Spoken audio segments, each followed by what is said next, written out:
আজ সকাল আনুমানিক 9:30টার দিকে আমাদের জরুরি বিভাগে থানার 5 জন সদস্য আহত অবস্থায় আসেন।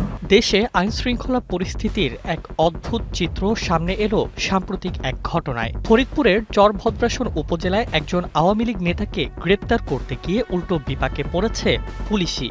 ফলাফল 5 পুলিশ সদস্য আহত, আর ঘটনাটি এখন আলোচনার কেন্দ্রবিন্দু। ঘটনার শুরুটা ছিল একেবারেই নিয়ম মাফিক।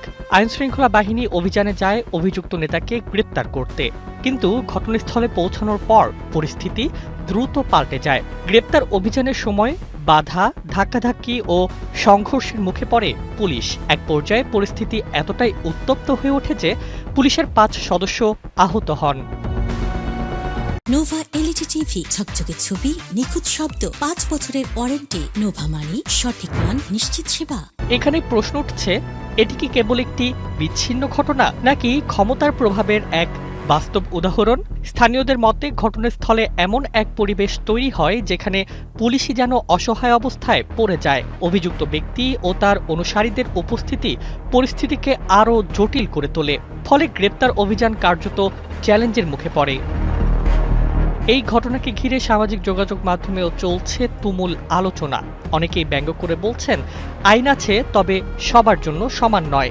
আবার কেউ কেউ প্রশ্ন তুলছেন, যেখানে পুলিশই নিরাপদ নয়, সেখানে সাধারণ মানুষের নিরাপত্তা কতটা নিশ্চিত?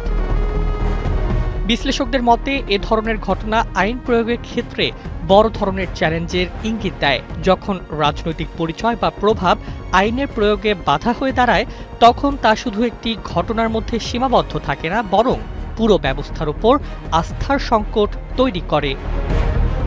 সব মিলিয়ে এই ঘটনাটি যেন একটি বড় বাস্তবতাকে সামনে নিয়ে এসেছে। আইনের শাসন নিশ্চিত করতে হলে শুধু নিয়ম নয়, প্রয়োগেও সমতা থাকতে হবে। নইলে যাই অবস্থা শুধু 5 পুলিশের নয়, পুরো ব্যবস্থারই হয়ে যেতে পারে।